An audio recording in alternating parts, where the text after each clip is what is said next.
I grew up in the church, and my dad was a deacon. His dad was a deacon in their churches. My grandfather, they're from Americus, Georgia, so they've always been involved in the church. And so I grew up just listening to music my whole life. Songs like "Because He Lives, I Can Face Tomorrow." Because I love that song. Anyway, I've growing up listening to stuff like that. My dad would make me go to male chorus rehearsal with him, and we would sit there and I hated it because it was on Saturday and my favorite shows were coming on, Fantasy Island and Love Boat, and I was missing those shows on Saturday. But I'm glad we did it because it was working class black men in Chicago getting together every week, and they were reminding each other why they should keep going. That's what those rehearsals were about. I remember us doing more talking than singing actually, and then we would get to the songs, and the songs would mean that much more once they shared their experiences through the week. So this is what I grew up looking at, but I never grew up thinking that it was like an industry or something that you can make a career out of. It was just something that we were all volunteering to do as a community to keep our church going. So I went in on to do that and ended up going to college. I took a job after I left college. Oh, before I should go to this though, when I was in college, I was in my gospel choir in college, the University of Illinois Black Chorus, where I learned a lot about disciplining yourself to present this type of music, because it needs to be connected to the type of lifestyle that can back it up, and that's where I learned that at. But I still never saw it as something that you got. I'll just say it got paid to do. You got reimbursed to do. At any rate, went to school. You know, tried my hand singing some R&B demos here and there. I met a girl actually in college whose dad was doing that in Chicago, and he invited me to come to his studio, and I did that because I knew I could sing and I wanted to try it, but it didn't make sense to me. Like, we were trying to take sexy pictures, and it just seemed weird. Like, I just never felt like that was who I was. It wasn't until I moved to Houston, took a job in Houston, and started volunteering at a church called Windsor Village, where the connection started to be made for me under Kirby John Caldwell, who's the pastor there. Started singing in their choir, and they eventually asked me to record a song with their choir that ended up being nationally released. It's called Awesome God. And that's where the bug kind of hit me, like, man, maybe there's something I could say that would benefit the rest of the world. And get paid to do it. Yeah, now and but still at this point, I still wasn't sure like how that worked. I just knew there was a call on my life that I felt like I needed to dedicate my whole life to. Fortunately, I was able to get on in music ministry at a church there in Houston called St. John's United Methodist Church. Rudy Rasmus is the pastor, and it happened to be the church where Matthew Knowles also attends. And he heard a song I wrote called Already Here, and when he heard that song, he decided to sign me as the first male artist to his label.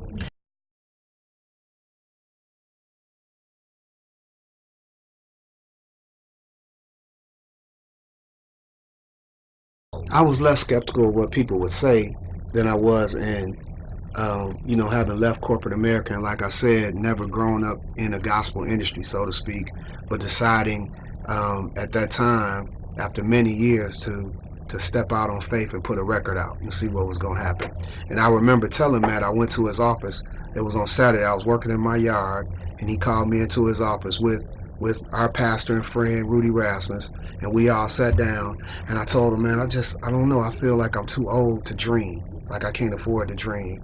And he said, man, look around. And we were in his office, and we were looking at the Grammys that he had on the wall, and he got this real nice car down in the parking lot, and we were on these palatial campus. If you ever get to Houston, it's like a great campus where they make the records. And he was like, man, I wouldn't have had any of this if I hadn't dared to dream.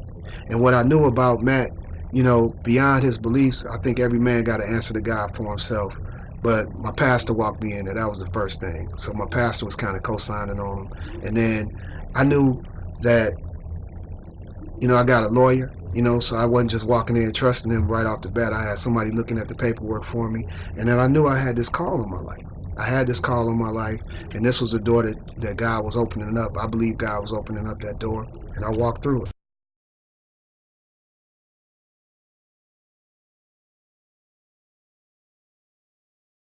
Yeah, I would prefer at this point to stay out of that box because I don't know that I've seen the box that I fit in. There are many artists that I admire and that I know I've looked to for inspiration. Like I love J Moss, I love Fred Hammond. I don't think I'd be here if it wasn't for Fred Hammond's Pages of Life 1 and 2. That helped me, when I first accepted Christ as became a disciple. Beyond, growing up in church, but when I decided I'm gonna try to follow Christ, that record helped me follow. But I also like Donny Hathaway, and I love to listen to Sam Cooke, and I love just good music, and I believe good music, type of music that brings our communities together, is inspired by God, and I want to be a part of all of that. Now, with that said, I know that He's made me to be a witness to the kingdom, and so I want to deliver that in the best possible message that I can. And so when you listen to the first record, Just Love, that kind of comes on like, it kind of got an R&B feel to it. But if you listen to the lyric, that's about church, period. The best church I can ever think of, a church that loves people, that if they get off track, they can come right back and they always got a place to stay. I think people still getting to know who I am. Like you asked an interesting question when you said, well, what do you fit your style in? Because let me tell you, I imagine that it is difficult sometimes for people to quantify where I'm coming from and what kind of artist I am, and I'm cool with that. I think that we all gotta, you gotta make sure everybody that's doing this is doing this on a consistent fashion, that they really mean it, that there's not some hidden agenda that they haven't even uncovered. So I appreciate that. The people like, man, I'm not sure about Brian Courtney Wilson yet. We're gonna see.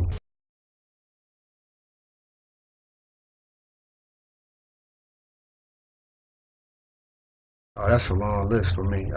Give me your top 3. Top 3. I love to do something with Mary. I really admire what they've been able to accomplish. I love to do something with Fred Hammond. In fact, I thought we got real close. We almost got together on this record. Just ran out of time.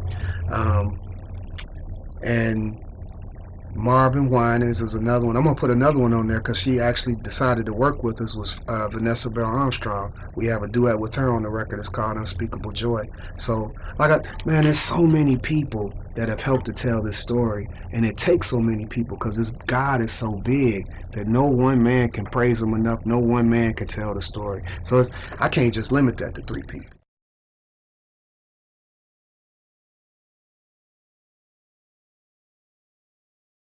Wrote and co-wrote most of the songs. I was able to work with some great writers on this album. The return of Stan Jones, of course, who wrote the smash All I Need, ended up breaking a record on Billboard, I was told, 92 weeks on the Billboard chart. He's returning on this album.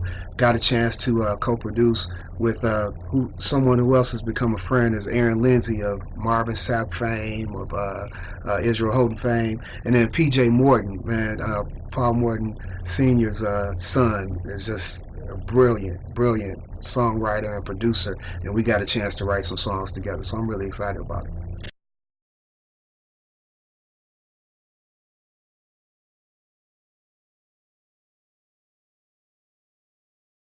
I think he's been an incredible supporter. Like, just for example, I wouldn't be here in front of you now if he hadn't helped pay for the gas and supplied the car for us to get here.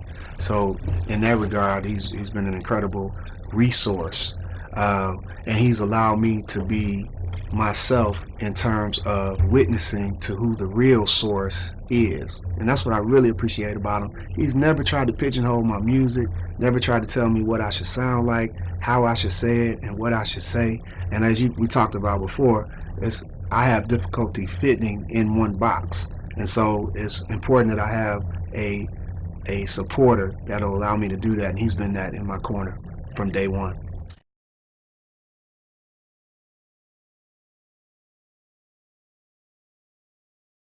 My wife Stacy's at home right now, and if this goes up tonight, I'm gonna tell her to check it out. But I'm missing her terribly, to be honest with you. We've been out on the road now. It's not even been 3-4 days, but it kind of hit me tonight. My son is playing basketball. My son is 10, and he's playing basketball tonight, and I'm missing the game. And that's one of my fears, even doing this, is that I'm gonna look up and he will have grown up on me.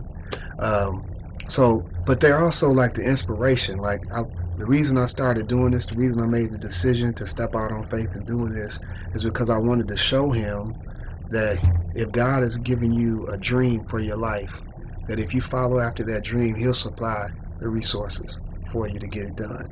And to this point, that's what's happened. That's what's happened.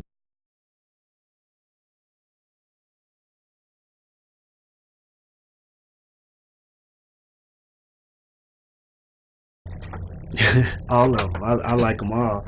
And they minister to me for different reasons. We're talking about family now, so there's a song on there called Believe, which was inspired by the relationship I have with my wife. I love that song. It just says, I believe in miracles because I'm such a mess, but you choose to love me and expect the best, and you never lean on what my critics say, but for better or worse, I trust you to stay. And that's just one of the lines, and it's a model for, I believe, how God loves me as well. And that I always say that one of the best witnesses in my life for God's love was my wife in my life, because when she came into my life, first of all, I was able to trust her implicitly, and she's never been judgmental of me. She just always had my back and always expected the best.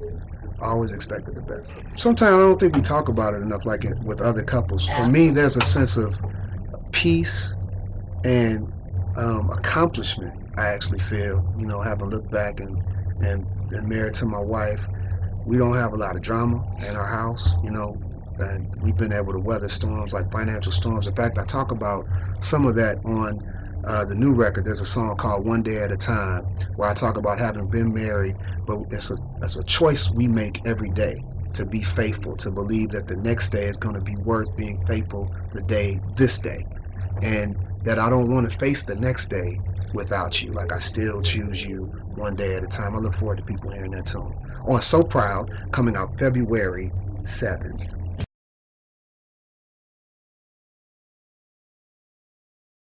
Favorite food, unfortunately, I can't even say this. Favorite food, unfortunately, is fried chicken. That's my favorite food, but it shouldn't be. Okay. But I love fried chicken. Okay, I'll go to a category though. I love fruit. So, all right, there you go. I love fruit. Okay. And my wife says I drink a lot of water, so I like to drink water all the time. And I'm always thinking about my voice and making sure I'm staying hydrated so I can deliver when it's time. To this point, there's a tie for Aruba and Hawaii. Been to both places with my wife. Actually, Uncle G, who you know real well, actually got married in Aruba. That was the first time I went, and so we've already planned another trip here this year, man. We're looking forward to going back.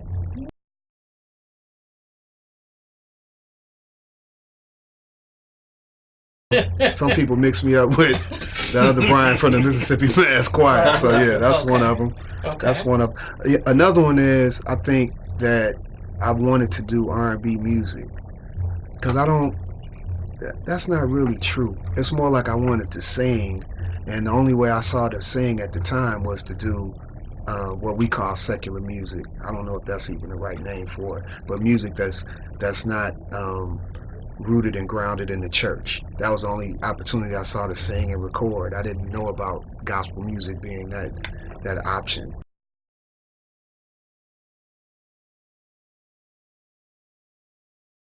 I don't think about it like that. It's like more like, man, that's cool. My main thing is it has to be real. To me, effective gospel music is delivered by people that are believed and credible. Like, when you say it, they believe you when you say it. So whether that's me saying it, or when Patti LaBelle said, when you've been blessed, feels like heaven, when she said it, we believed it. That's what matters to me.